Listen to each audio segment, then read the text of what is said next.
आज आपको संविधान में पढ़ाना है 20 और 21। ये बहुत इंपॉर्टेंट अनुच्छेद है, आर्टिकल 20 और आर्टिकल 21। 19 तक तो पढ़ा दिए ना, आर्टिकल 20 देखते हैं। आर्टिकल 20 जो है ये बहुत जरूरी है, इतना पावरफुल है 20 और 21, किसे राष्ट्रपति भी रोक नहीं लगा सकते।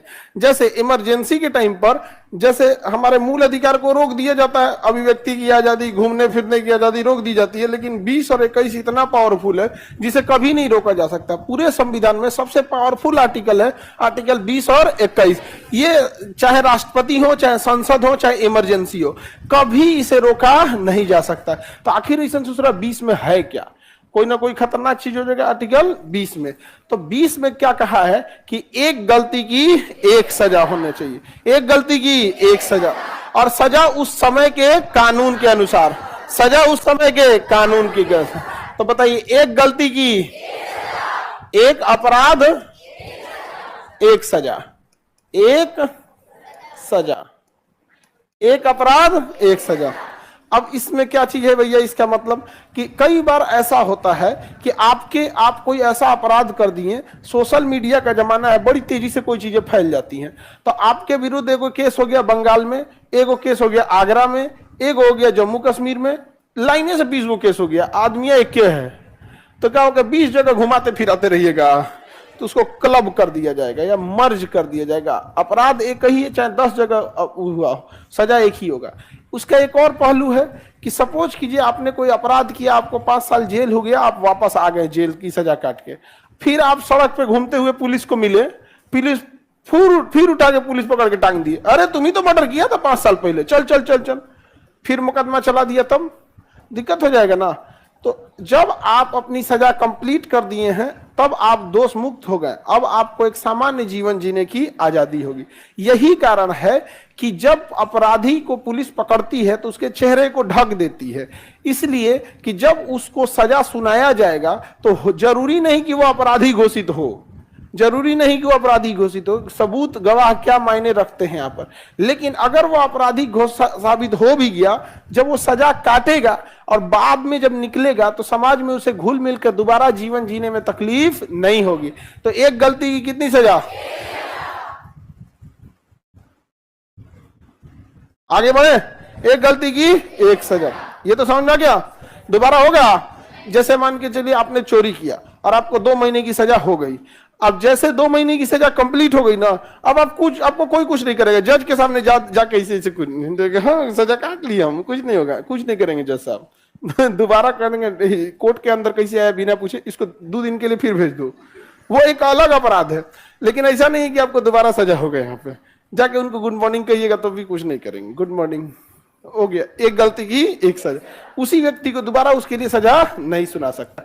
इस दूसरा क्या है? सजा उस समय के कानून के अनुसार, सजा अपराध के समय के आधार पर, अपराध के सजा उस समय के कानून, उस समय के कानून के अनुसार, जैसे जिस समय आपने अपराध किया है ना, उस समय क्या सजा थी, उसी हिसाब से आपको सजा देगा। अब जैसे आपने कोई अपराध किया 2023 में, लेकिन जरूरी नहीं कि 23 में ही आपका मुकदमा फाइनल हो जाए, मुकदमा 3 साल 4 साल लंबा चलेगा। जब तक 2024 में कानून बदल गया, तो क्या अब आपको नए कानून से सजा देगा या 23 वाले कानून से? 23 वाले कानून से। समझ में आ गया कि नहीं आ गया? 23 वाले कानून, यानी आप जिस समय अपराध किए उस समय कौन सा कानून था, उससे पहले के कानून और उसके बाद के कानून से कोई बहस नहीं है, चाहे मुकदमा कितना भी लंबा क्यों ना हो। तो दो भी जो नया कानून आया है, क्या यह पिछले साल या फिर कानून बनने से पहले के मुकदमे पे लागू होगा? मुकदमा कितना लंबा चल रहा है इससे मतलब नहीं है, अपराध किस समय हुआ। जैसे अपराध होने के 1 घंटा बाद कानून बदल जाएगा, तो क्या आप उसे पुराने कानून से सजा देंगे या नए कानून से? पुराने कानून से ही क्या दिया जाएगा? सजा दिया जाएगा। किसी को कोई दिक्कत? बताइए, सजा किस समय के कानून से देना है? जो उस समय के कानून। अब जैसे चोरी किया आपने, ठीक है, तो चोरी जिस समय किए उस समय कितनी सजा थी? सपोज 2 साल। अब ये नहीं कि आप चोरी की सजा उठा के लाएंगे कि मुगलों के समय तो हाथ काट दिया जाता था, इसका भी काट दो, नहीं काटने गए, मुगल गया, तो सजा कैसे देना है? उस समय का जो कानून रहेगा उस समय के हिसाब से। समझ में? तो ये हो गया। अब यहां पे 3-4 बातें और रखी गई हैं, जैसे अपने विरुद्ध गवाही न देना। जैसे यहां पे जब भी अपराध किसी को पकड़ती है पुलिस अपराधी को, तो उसे काला चेहरा ढक देती है। रीजन क्या है कि जरूरी नहीं कि वो दोषी सिद्ध हो जाए, कई बार उसे मजबूरी में फंसा दिया जाता है, लेकिन मीडिया दिखा देगी, हल्ला कर देगी हो करके, तो फिर पता चल जाएगा कि जा, नहीं समझ में गया। तो अजीब अजीब हल्ला हो जाता है सब यहाँ पे। जैसे अभी कैसे कर दिया था, खान सर फरार, हम दिल्ली गए तो सब पूछा सब ठीक ठाक है, सुने फरार है, फरार है, तो हम कहे हाँ जो दिखा रहा था वो करे लेके फरार थे।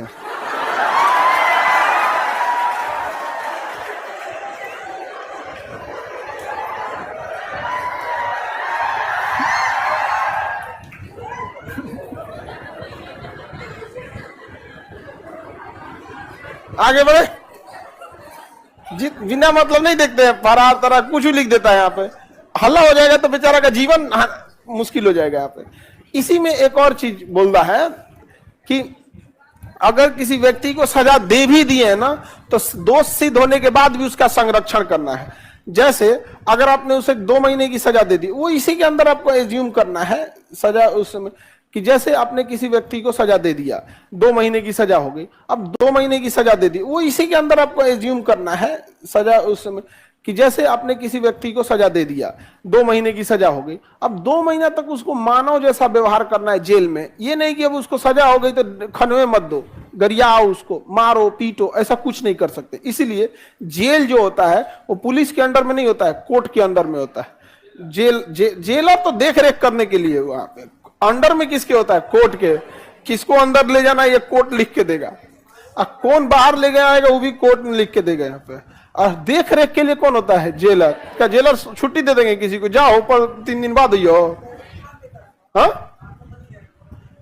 जेल के अंदर नहीं पीटा जाता है, जेल के अंदर ऐठिएगा तो पिटवा देगा दूसरे कैदिया से, डायरेक्ट नहीं पीटेगा, पिटवा देगा दूसरे कैदी से यहाँ पे। तो उसके अंदर भी उसे संरक्षण देना है, दोष सिद्ध होने के बाद भी क्या देना है, संरक्षण, कि अपनी सजा वो नॉर्मल पूरी करके जाए, अपनी सजा क्या करे, अपनी पूरी करके चला जाए। समझ में आ गया कि नहीं आ गया यहाँ पे, किसी को दिक्कत? अब उसके बाद क्या करता है,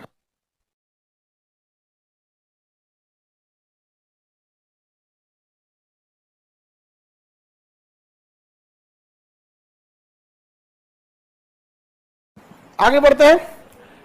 तो इसमें एक और बात है जो आप लोग के काम लायक चीज है, स्वयं के विरुद्ध गवाही नहीं देना है। स्वयं के विरुद्ध गवाही नहीं देना है, अपने खिलाफ गवाही नहीं देना है। यहां पर 1-2-4 चीज तो इसमें समझ गए आपको। दोष सिद्ध के बाद भी क्या देना है आपको, संरक्षण देना है। बहुत सारी चीजें हैं इसमें, दोष सिद्ध होने के बाद भी संरक्षण देना है, चेहरा और ढकना है, वो सारी चीजें इसमें समझिए। ये चीज स्वयं के विरुद्ध गवाही नहीं देना है। इस चीज को हमेशा याद रखिएगा। पुलिस अगर आपको पकड़ ले और पीटे कि तुमने किया था अपराध, चुपचाप मान लीजिएगा हाँ साहब गलती से हो गया, बिना मतलब पुलिस के आगे बहस कीजिएगा ही नहीं। मीडिया में दिया हुआ बयान, पुलिस के सामने दिया गया बयान कोर्ट में मान्य नहीं होता है। बिना मतलब पुलिस से बहस कीजिएगा और 2-4 लाठी मारेगा आपको। समझ में आ गया कि नहीं आ गया? यहाँ पे पुलिस के सामने 3-4 चीज गलती नहीं कीजिएगा, जबान नहीं लड़ाइएगा। अगर आप घेरा गए पुलिस के सामने ना, तो फिर एक्सेप्ट कर लो भाई, जाओ यहाँ पे। 20 का 3 आपको कहता है कि स्वयं के विरुद्ध गवाही नहीं देना है। पुलिस ने तो मार पीट के, फिल्मों में दिखाता ना, मार पीट के साइन ले लिया ही लिया ना, कोर्ट में कहेगा कि सर मार पीट के साइन लिया है, यहाँ पर चल जाएंगे, वो सस्पेंड हो जाएंगे। यहाँ पर अपने खिलाफ गवाही नहीं दे सकते हैं, मान्य ही नहीं होगा पुलिस के सामने दिए गई गवाही। इसलिए जब पुलिस के सामने गवाही दिया जाता है कोर्ट में, तो देखिएगा आप और जज रहेंगे, पुलिस बाहर कर देगा, चलिए बाहर जाइए, यहाँ से जाइए। कोर्ट के अंदर कोर्ट रूम की अपनी पुलिस होती है, वो जो पकड़ के लाया वो आपके बगलिया में नहीं खड़ा रहेगा, कोर्ट रूम की अपनी पुलिस रहेगी वहां पर। तो वो अपना व्यवस्था देखते हैं लोग। आप समझ में आ गया कि नहीं गया? जबकि फिल्मों में अलग ही दिखा देता है। स्वयं के विरुद्ध गवाही देना है। अच्छा, कभी रैली उली में जाइए, या अभी देखे ना भारत बंद आह्वान किए थे लोगों ने, या इस समय, तो कई लोगों को लगता है कि पुलिस लाठीचार्ज करती है तो उसको लगता है पुलिस मोहा जाएगी, उसको मोह लग जाएगा, 2 लाठी मार। अरे भाई तुम 10 लाठी पाए या 2 लाठी, जितना पाए उतना कम समझ के भागो। क्योंकि रैली उली में जो पकड़ा गया, पुलिस का एक रूल है कि 100 लोगों में अगर 1000 की भीड़ है तो 1000 को तो पीट नहीं सकते हो। इक्के को मिल गया ना, उसको इतना मार मारो, इतना मार मारो कि सबका हिम्मत टूट जाए। तो आपको लगेगा ना कि अरे 4 लाठी मार ये लिया ना, छोड़ देगा, नहीं। अगर आप खड़ा रहेंगे ना तो 400 लाठी मारेगा। इसलिए लंगड़ाइयो रहे तो भाग जी भाग रे भाई भाग। अब कई को लगता है ना सिधुआ बकलोल, ये सब कोई एक्सपीरियंस नाम का चीज नहीं है। अगर लाठी चार्ज हुआ, अगर तुमको मान के चलो 5 लाठी मार दिया, तुम लेट गए ना, तो एक और आएगा वो 5 लाठी मारेगा, दूसरा का आएगा वो मतलब वो सोच रहा 5 लाठी 500 लाठी कब बनेगा कोई ठीक नहीं। तो भाग जाओ, वहां पे लंगड़ाइयो रहो तो भाग जाओ। और अगर पकड़ा गए रिमांड रूम में तो जो बोल रहा है मान लो, साहब गलती हो गया, हम क्या करें। अब आगे बढ़ते हैं। स्वयं के विरुद्ध गवाही दे सकते हैं? नहीं। आगे बढ़े तो आइए 20 पे कभी रोक लगाया जा सकता है? अच्छा, कितना जरूरी है यहां पर। अगर सपोज कीजिए कि ये पावर दे दिया जाता कि राष्ट्रपति इसमें रोक लगा सकते हैं, और जहां आपका एक दिन के लिए भी आर्टिकल 20 गया, एक दिन के लिए, तो सपोज कीजिए कि हमको इसको जेल डालना है, इसको बबनिया को, समझ में आ गया कि नहीं आ गया? तो एक दिन के लिए भी आर्टिकल 20 गया ना, तो उसमें आ जाएगा कि स्वयं के विरुद्ध गवाही दे सकते हैं। पकड़ के पुलिस 20 डंडा मारेगी, एक्सेप्ट कर लेगी कि हम ही हत्या किए थे, गई कहानी खत्म। एक दिन के लिए भी हटा अगर कि आप स्वयं के विरुद्ध गवाही दे सकते हैं, इतना मार मारेगी पुलिस, इतना मार मारेगी आपको कि आप गवाही दे दीजिएगा। अब पुलिस जब मारती है ना तो अगले दिन दर्द करता है। जैसे पुलिस पीटेगी ना तो बस 5 मिनट दर्द करेगा। अगर रिमांड रूम में गए या जहां गए 5 मिनट दर्द कर, 5 मिनट बाद उस जगह ये शून्य हो जाता है, इतना मार मारेगा शून्य हो जाएगा। अगले दिन उस जगह जानते हैं कैसा हो जाएगा? उबला हुआ आलू कैसे हो जाता है, ढकेलने में डर लगता है फूट मत जाए, तो मांसवा वैसे हो जाएगा, छूले में डर लगेगा, अरे दादा हो दादा, हाथवा नहीं उठेगा, अरे बाप हो बाप। समझ में आ गया कि नहीं आ गया? यहाँ पे आप लोग को ये सब चीजों को पता नहीं है, आप लोग मत जानिए ये सब। समझ में आ गया कि नहीं आ गया? हाँ, वो रिमांड रूम में पीट, अभी आगे देखेंगे रिमांड वगैरह को। आर्टिकल 22 में स्वयं के विरुद्ध गवाही दे सकते हैं, सजा उस समय के कानून के अनुसार। समझ में आ गया कि नहीं आ गया? Any problem? अब देखते हैं 21, आर्टिकल 21, यह बहुत जरूरी है। इसमें भी 3 प्रकार की आजादी है। कितने प्रकार की? 3 प्रकार। इसमें है प्राण किया जाए, प्राण एवं दैहिक स्वतंत्रता, प्राण एवं दैहिक स्वतंत्रता, दैहिक स्वतंत्रता। अब इसमें 2 चीजें हैं, देखो, प्राण दिख गया और दैहिक स्वतंत्रता। पहले इसको समझते हैं, इसको तो समझते हैं लाइफ, आपसे कोई आपकी लाइफ नहीं छीन सकता है। प्राण की स्वतंत्रता कोई लाइफ नहीं छीन सकता, यानी कोई व्यक्ति आपका मर्डर नहीं कर सकता। अगर कोई व्यक्ति जैसे मोटर गाड़ी चला रहा है तो उसको कहा गया है कि तुम्हारे बाबूजी की सड़क नहीं है, अच्छा से चलाओ कि सड़क पे दूसरे लोग हैं, उनका भी प्राण न लेके तुम चल जाओ। मान के चलो आप गए, नींद लग गया था, हम उसको कचार दिए, नींद लग गया तो तुम गाड़ी में बैठा क्यों? अब आपके ऊपर भी लापरवाही से गाड़ी चलाना, लापरवाही से हत्या करने का आरोप लगेगा आपको, क्योंकि आपने किसी दूसरे की प्राण ले लिया। तो दूसरे का प्राण नहीं ले सकते हैं। अगर कोई फैक्ट्री वाला है, उसके फैक्ट्री से ज्यादा धुआं निकल रहा है तो प्रदूषण होगा, और दूसरे की किस पे दिक्कत आ जाएगा? प्राण पे। मतलब उसको 50-100 साल जीने के लिए तो 50 साल में मर जाए, प्रदूषण ज्यादा हो रहा है यहाँ पर, तो उस पे भी प्रदूषण रोक लगाएगा। आपकी गाड़ी अगर ज्यादा धुआं दे रही है तो उससे भी प्रदूषण होगा। कहा गया दूसरे के प्राण तुम नाश देगा, यहाँ पे अपना ठीक करो। दूसरे की प्राण नहीं ले सकते हैं। किसमें? 21 में। और इसी में है पर्सनल लिबर्टी, दैहिक स्वतंत्रता। पर्सनल लिबर्टी या दैहिक स्वतंत्रता। पर्सनल लिबर्टी का मतलब है उसे इज्जत से जीने दिया जाए। क्या किया जाए? इज्जत से दिया। अब किसी को आप शराब पिएगा दिन भर तो उसकी पर्सनल लिबर्टी खत्म हो जाएगी कि नहीं हो जाएगी? यहाँ पे तो उसकी पर्सनल लिबर्टी आप उससे नहीं छीन सकते। किसी को दिक्कत? किसी की पर्सनल लिबर्टी आप उससे नहीं छीन सकते। पर्सनल लिबर्टी का मतलब आप समझ रहे हैं? उसे जीवन एक अच्छे से जीने की आजादी है। अब जैसे किसी से जबरदस्ती ब्याह करा दीजिएगा किसी का, तो उसकी प्राण तो नहीं जाएगा। जैसे मान के चलो लड़की लोग, आप ही लोग के घर वाला कोनो बूढ़ से ब्याह करा दे, समझ में आ गया कि नहीं आ गया? और लड़का लोग तुम्हारा ही ब्याह कोनो झगड़ा से करा दे, कुछ कुछ है सब बाबू, लग जाएगा जीवन में ना, तो जीवन माथा पीटोगे तुम। हाँ, जज फांसी दे सकते हैं। जज क्या कर सकते हैं? फांसी दे सकते, क्योंकि उनके पास फांसी देने का अधिकार है। हम लोग नहीं दे सकते। इसीलिए आपको याद होगा एक हत्याकांड हुई थी, एक बहुत बड़ा जघन्य अपराध हुआ था, 2019 की बात है। प्रियंका रेड्डी हैदराबाद में वो ट्रक के क्लीनर थे सब, एक महिला का रेप करके उसको जला के बॉडी खत्म कर दिया सब। पुलिस उनको पकड़ी और ये बहुत जघन्य मामला हो गया, पूरी इंडिया लेवल पे हाईलाइट हो गया। तो पुलिस पकड़ी और कही कि इसे हम क्राइम सीन पे ले जाना चाहते हैं ताकि हम सबूतों को इकट्ठा कर सके। और अगले दिन खबर में आ रहा है कि अपराधी भाग रहे थे, इसलिए पुलिस ने गोली चला दिया, पुलिस मार दिया। 2 साल बाद कोर्ट ने इंक्वायरी बैठाई और कोर्ट ने कहा कि जो गोली चली है ना वो एग्जैक्ट बॉडी में घुसी है, एग्जैक्ट, जबकि भागते हुए पे गोली चलती है ना हल्का तिरछा घुसता है। इसका मतलब रुके हुए व्यक्ति पे गोली चलाया गया है और जो एसपी चलाए थे गोली उसको सस्पेंड कर दिया गया और उस पुलिस वाले के खिलाफ हत्या का मुकदमा चल रहा है।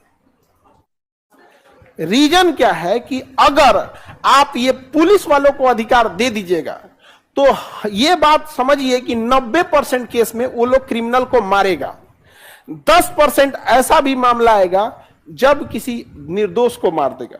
क्योंकि जब आप उतावले होते हैं, जब आप गुस्से में होते हैं तो जरूरी नहीं कि हमेशा आपसे न्याय हो, क्योंकि मामला तुरंत का होता है। तो जब मामला पुलिस के पास होता है तो लोग उतावले होते हैं, इमोशन से भरे होते हैं, क्योंकि मामला तुरंत होता है।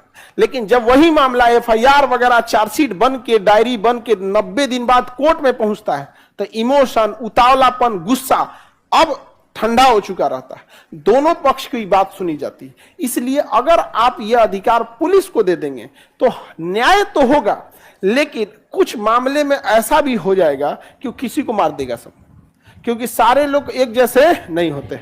और जितने बड़े अधिकारी होते हैं, जितने बड़े अधिकारी वो फील्ड में थोड़े जाते हैं, क्या घटना हुआ थानेदार से पूछेंगे।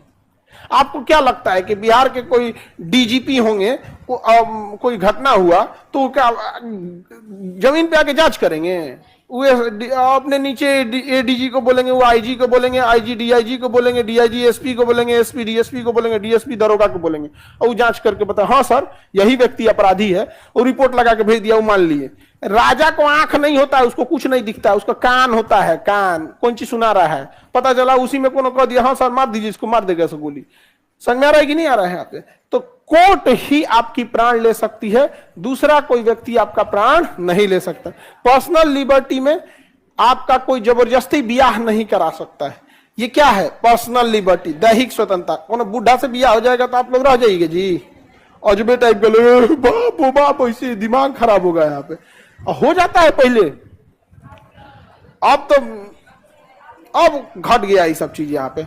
अभी भी ना गांव में या फिर बूढ़े माँ बाप को ये लगता है ना कि लड़कियां कोई पैसा वाला लड़का चाहिए, खाए पिए, अरे नोट खाएगी। अमीर भी 3 टाइम खाता है, मिडिल क्लास वाला भी 3 टाइम खाता है। उसकी पर्सनल लिबर्टी भी कोई चीज होती है कि नहीं होती यहाँ पे? लेकिन अमूमन देखिएगा लड़की लोग में बहुत 50% लड़कियों की शादी ठीक ठाक होती है, 50% एडजस्ट कर लेती है सब कि चलो अब ये बूढ़े नसीब में था तो क्या करना है। आई बूढ़ा बड़ी नौटंकी करता है सब,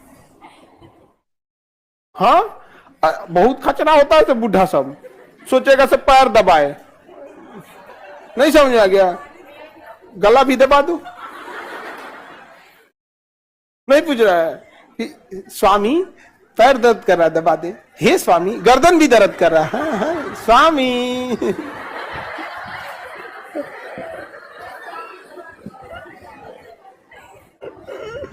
ऊपर वाला हमको लड़की नहीं बनाया, जानता था। स्वामी को कब स्वर्गीय बना देगा कोई नहीं। बिना मतलब का नौटंकी करता है सब। अब तो ये दैहिक स्वतंत्रता समझ आ गया कि नहीं आ गया? अगर कोई जबरदस्ती ब्याह करे तो कोर्ट में चल जाएंगे कि नहीं चल जाएंगे? जा सकती हैं यहाँ पे। अब कोर्ट में जाके जज साहब से कह सकती हैं कि हम ब्याह ना कर तो मुझौसा से ओकरा से ब्याह कर तो कोई फुट्टा ना, तो कोर्ट रोकवा देगा शादी। कि इसकी पर्सनल लिबर्टी क्या है प्रभावित हो रही है, इसे जीवन जीने के लिए केवल सांसों का चलना जरूरी नहीं है, उसके साथ भी चीजें होती हैं। तो उसकी पर्सनल लिबर्टी क्या हो जाएगी, खत्म हो जाएगी। यही रीजन है कि देखिएगा ना, कोर्ट में जब किसी को वो देखेंगे ना, ढकवा देता है चेहरा, क्योंकि उसको ना अब जब वो छूट के आएगा तो दिक्कत हो जाएगा उसको वापस समाज में घुलने मिलने में। तो दैहिक स्वतंत्रता समझ में आ रहा है कि नहीं आ रहा है? प्राण एवं दैहिक स्वतंत्रता, पर्सनल लिबर्टी समझ में आ गया? किसी को दिक्कत ना? खुद का प्राण ले लीजिएगा तब भी सजा होगा आपको। जैसे मान के चलिए आप सुसाइड करने की कोशिश की, आप सुसाइड सक्सेसफुल हुआ, तब सजा देने वाला कोई बचा ही नहीं। लेकिन अगर बच गई तो पुलिस केस करेगी कि यहां जान लेने का अधिकार केवल जज साहब को है। आप कौन होती हैं? आपको जेल हो जाएगा, और जेल में जाइएगा ना तो पुरनका कह दिया पूछता है सब, क्या हुआ था? तो हम सुसाइड करो तो बच गए। दूर ससुरा, हमसे ना हेल्प लेना चाहिए।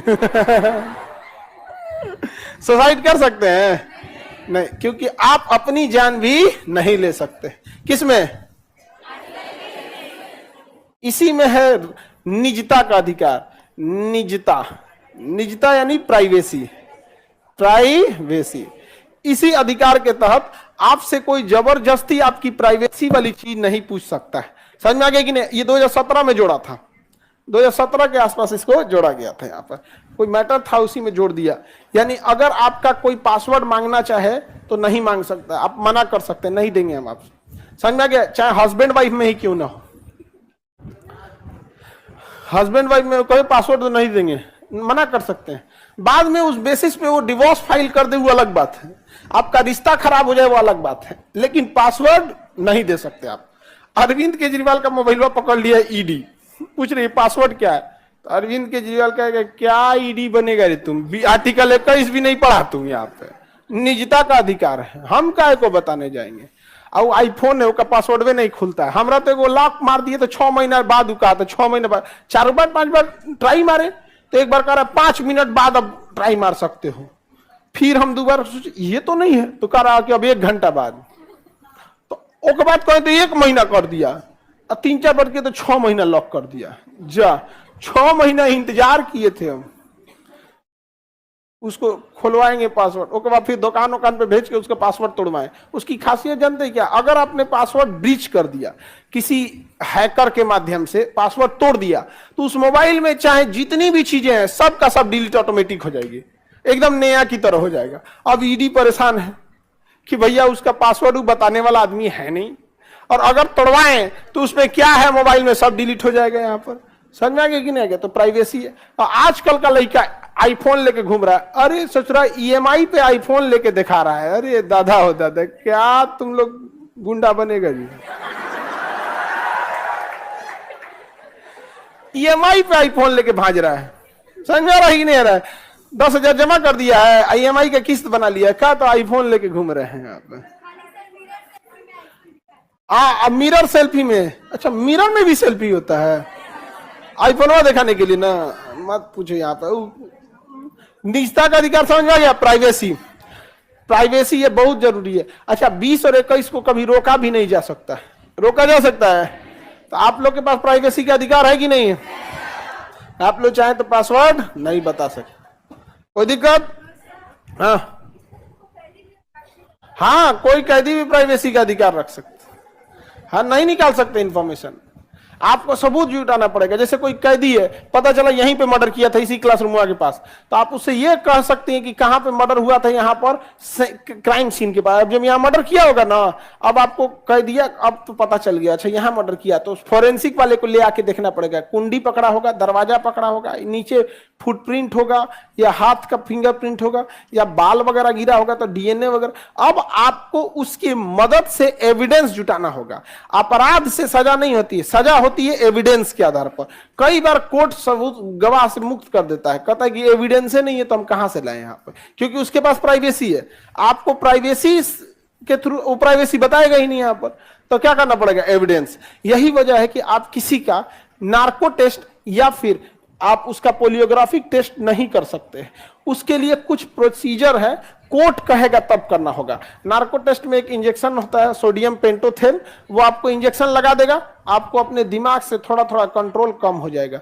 अब वो पुलिस आपसे दो चार को मीठा मीठा बात पूछेगी, नाम क्या है, अच्छा ये है, घर, माता का नाम, पिता का नाम, अपराध क्यों किए थे, गलती से कर दिए थे साहब, किस दिन किए थे, सोमवार को साहब, कहाँ किए थे, बगीचा में गटैये काट दिए साहब। नहीं समझ आ गया, आप बॉक दीजिएगा यहाँ पे। तो नार्को टेस्ट सोडियम पेंटोथेन, वो क्या होता है, सोडियम पेंटोथेन। अब वो बाजार में नहीं ला सकते हैं, यहाँ पर समझ में आ गया कि नहीं आ गया यहाँ पे, हाँ वो पोलियोग्राफिक है, वो अलग हो गया पोलियोग्राफी, तो नार्को टेस्ट बता रहे हैं आपको यहाँ पे। समझ में आ गया कि नहीं आ गया। अजमल का सबवा का कर दिया था, सब मार दिया वहां पे, बोला कितने लोग थे, कहा 10, कहा 10, तो इतना भयानक तबाही कैसे मचा दिया, तो क्योंकि वो अपने मूवमेंट चेंज करते जा रहे थे, तो वह बहुत होता है। तो कोर्ट से ही आप इसे कर सकते हैं, उसका प्रेस्क्राइब एक डेटा है कि इन इन अपराध पे कर सकते हैं।